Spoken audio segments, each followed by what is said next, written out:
Hi, this is Alessio. Hope you're well, and welcome to this Bitcoin video. In this video, we're going to take a look at some key charts, and we're going to ask a very important question in this video. It's a question that I've been wanting to ask now for many months. So in this video, we're going to ask a very important question. Did Elliott waves get it wrong on Bitcoin this year in 2019? And if not, then what went wrong? So I really want to set the record straight on this because many of you have asked me the same question, which is, did Elliott waves get it wrong this year in 2019 on this whole Bitcoin rally that we saw this year? Before I can ask that question, we need to first of all take a look at this chart. This chart actually makes things a lot easier. So I want to actually put everything in context. You see guys, my current outlook on Bitcoin, as I'm sure you probably saw from the previous video about a week ago, is still this. This is still my long-term expectation on Bitcoin. And essentially it's quite simple, as you can see here. If you think about it like this, if that is a 2017 highs, which Bitcoin made near 20,000, just near 20,000 there, then this was the crash that we had in 2018, which potentially has bottomed near 3,100. Then the rally, the massive rally that we saw this year in 2019 is likely wave one, as you can see here, this is the wave one of a much larger mega wave, 5-wave move that could take us towards, eventually down the line in a few years, towards potentially 30,000 and then 50,000, as you can see here. So as you can see here, my long-term outlook still remains bullish. That means even though Bitcoin has dropped since the summer highs, down now, as we can see, down now near to 7,000 to 6,500, even if Bitcoin continues to drop to, let's say, 5,000, all right? So let's say Bitcoin continues to drop to near 5,000, it doesn't really matter, right? Because according to Elliott wave theory, this is still wave two, a wave two correction to wave one, before we start the mega wave three, as you can see here, towards 30,000, and then eventually down the line towards the 50,000 levels there. So that essentially is my long-term projection for Bitcoin. Now, if you think about that, that means this. That means the rally that we saw in 2019 is probably wave one of a much larger 5-wave trend. But also notice that wave one is composed of 5 smaller waves. That is because in Elliott wave theory, each wave is composed of smaller waves. In other words, we have waves within waves. Elliott waves is actually a bit like Russian dolls. So each doll is composed of a smaller doll and a smaller doll within that, and so on and so on. So notice that wave one here, wave one is composed of 5 smaller waves, which I can just draw for you here in a different color. 1, 2, 3, 4, 5. Now the significance of this will become clear for you in this video. So that essentially is the picture. Now let's go back to this chart of Bitcoin, and I want to show you what our Bitcoin chart was telling us in the months of February and March. So what I'm looking at right now is the month of February, as you'll see here, and in a few moments I'll show you what happened in the month of March and April as we move forward in time. All right guys, so firstly, what did we see in February on the chart of Bitcoin? As you can see here, after the massive drop in the price of Bitcoin in 2018 from 6,000 to almost 3,100, what the chart of Bitcoin was telling us in February, okay, was that potentially we'd completed waves 3 and 4. Wave 4 is a corrective wave, ABC, as you can see here, and that we potentially might have another retest of that low, in other words, a wave 5 retest, that prior low, before we complete our downtrend and then start a new uptrend. But that is not the end of the story, because let me show you what happened just a few weeks afterwards. Let me just go forward a bit in time. So as you can see guys, in this simulation, we can see what happened just towards the end of February. About a couple of days later, we can see that the structure was beginning to change for us. You can see this was already telling us the structure could be changing here from waves 3 and 4 to potentially wave 1 and 2 might be developing here, as you can see here. And as you can see here, and this is very interesting, because in the month of March, notice that we're now in the month of March here in this simulation, all right? And notice something very interesting developing here. In the month of March, in early March, our Elliott wave indicator here on this chart of Bitcoin was telling us that on the balance of probabilities that wave 5 had potentially completed here, and we might be starting a brand new 1, 2, 3 uptrend here, as you can see here, potentially a wave 1, 2, and a probable wave 3 maybe developing here. Now I say probable because everything in chart analysis is based on probabilities.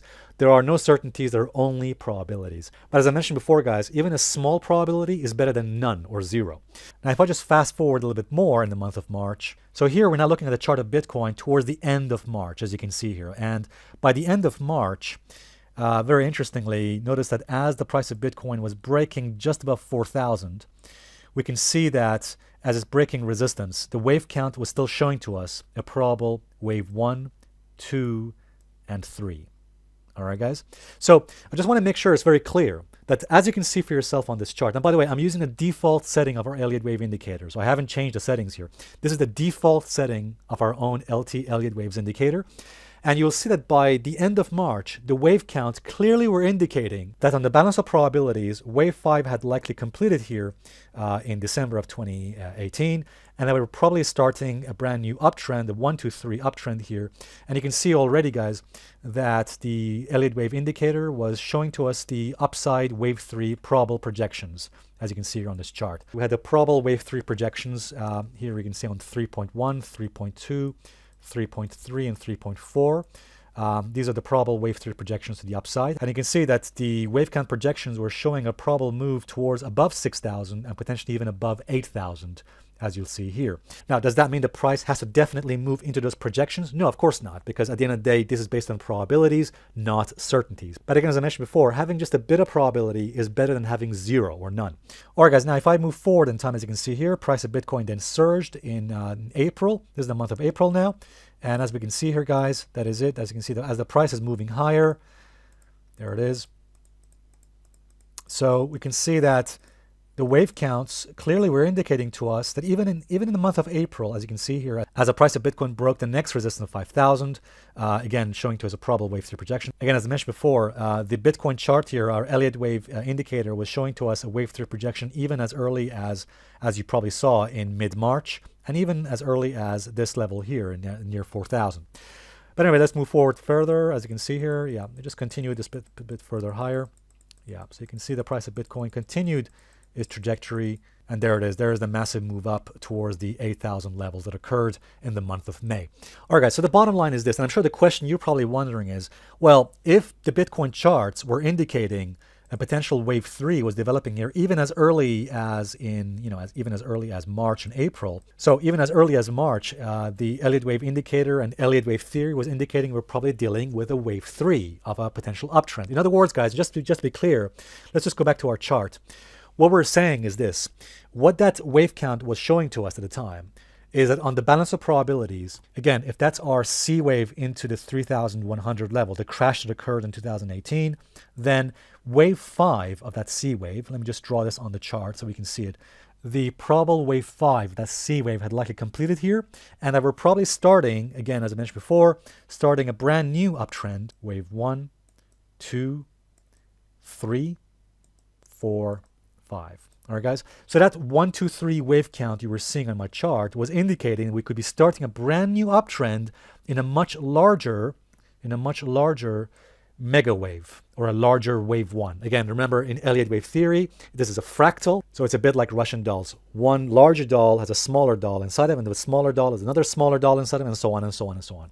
So waves within waves, dolls within dolls, and so on and so on. So that means this, guys. That means that the wave count we were seeing on our chart here was indicating to us that on the balance of probabilities, we were dealing with a brand new uptrend to form the wave 1, the much larger wave 1. And it's likely we're at the moment in the corrective wave 2 in this drop since 2019 highs. Okay, the question you're probably wondering is, well, if that's the case, why is it that I disagreed with this wave count back in March and April? Because clearly the wave counts were very likely correct at the time. And as you can see here, the wave counts clearly were indicating potential upside here in the price of Bitcoin. So what happened, what was going through my mind that I disagreed with this wave count? So I want to explain to you in a bit more detail. Firstly, before I take a look at this chart, one important thing that was going through my mind was this.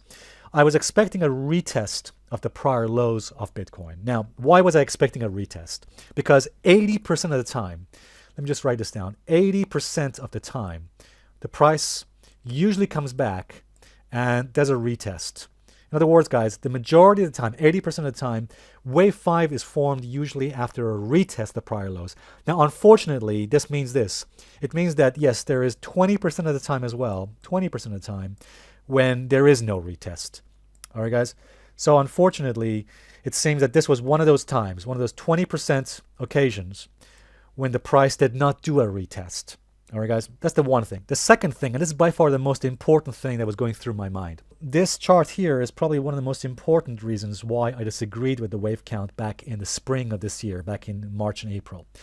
Now, you may remember what this chart is about. This is the sentiment chart on Bitcoin, courtesy of Jason Geppert, who, by the way, produces some fantastic data. And I'm not in any way criticizing the chart or the data here.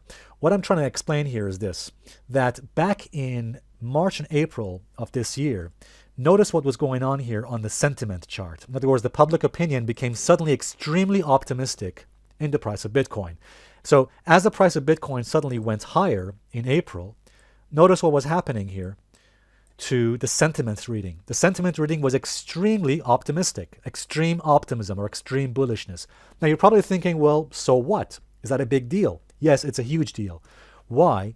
Because on previous occasions, whenever we've seen massive spikes in optimism, so whenever the public opinion sentiment became extremely optimistic, notice what happened in the price of Bitcoin. For example, in May 15, as optimism hit extreme values, you can see here extreme optimism, look what happened to the price of Bitcoin. It dropped from there quite significantly. Same thing happened back in July 15. Notice the extreme optimism here, spike into the extreme optimism, and look what happened to the price of Bitcoin. Very soon after, it dropped from there. Let me show you this chart here as well. This is in 2014. Again, notice something very interesting here in 2014. Massive spike in optimism here.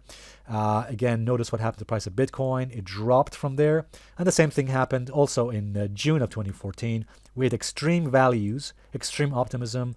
Look what happened to the price of Bitcoin. It dropped from there as well. The same thing happened also on a prior occasion here. And let me also show you this. Let me just go forward here. You will see that in May 2019, in May of this year, notice what happened here in the sentiment reading. The sentiment reading hit 2017 extreme highs. Look at that. And we all know what happened in 2017 as the price of Bitcoin crashed from there. And you'll see a very similar situation here in March of 2018 and in May of 2018, in July 2018. Every time we hit these extreme values, what happened? The price of Bitcoin dropped. It dropped. And it dropped from there as well. So the fact is, guys, for me to ignore the sentiment readings would be extremely reckless. I mean, imagine this, guys. Imagine you're in my situation and you saw this happening in the spring of this year, extreme optimism. And you knew that when something like this happens, and whenever something like this happened in the past, there was an 80% probability, again, an 80% probability that something could happen. In other words, an 80% probability the price could drop. All right, now, are you going to ignore that? Now, of course, it doesn't mean there's a 20% probability the price might do the opposite, but nonetheless, to ignore something as important as an 80% probability would be extremely reckless. Imagine, for example, you are the pilot of an airplane, all right? Now, you're looking at your controls in front of you. You're looking at all your controls and your data. Now, supposing one of your controls or one of your pieces of data in front of you is showing something wrong with the airplane. Something is not quite right with the airplane, right? Are you going to ignore it?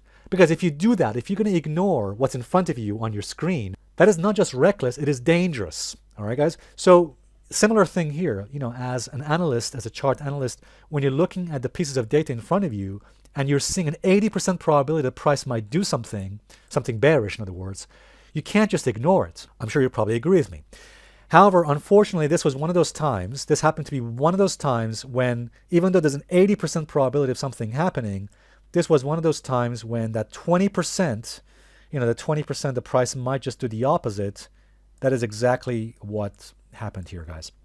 So what can we learn from this? So first of all, the lesson should not be, and the lesson is not, that technical analysis does not work. Of course, technical analysis is important, and so is Elliott waves. We can see already that Elliott wave theory was correct on this point. And the lesson should not be that we should just ignore the data or the sentiment data, because sentiment data is important to us as well. So what can this tell us? Well, one important thing this tells us is that despite the probabilities, despite how high a probability you can have of something, we have to remember that there are no certainties There are just probabilities, and we have to be flexible on our expectations. So the first thing I would say, guys, is be flexible on your expectations, but be rigid with your rules, as Mark Douglas says in his book, Trading in the Zone. So certainly, by all means, do not ignore the probabilities, but also be flexible on your expectations is the first thing I would say. The second thing I would say is this, to put more trust in what we see here on the charts, and despite what we see, for example, on the sentiment readings. So that's the second thing I would say. And again, Elliott wave theory was correct on this point. All right, guys, I'm hoping this video has been of some value and helped you.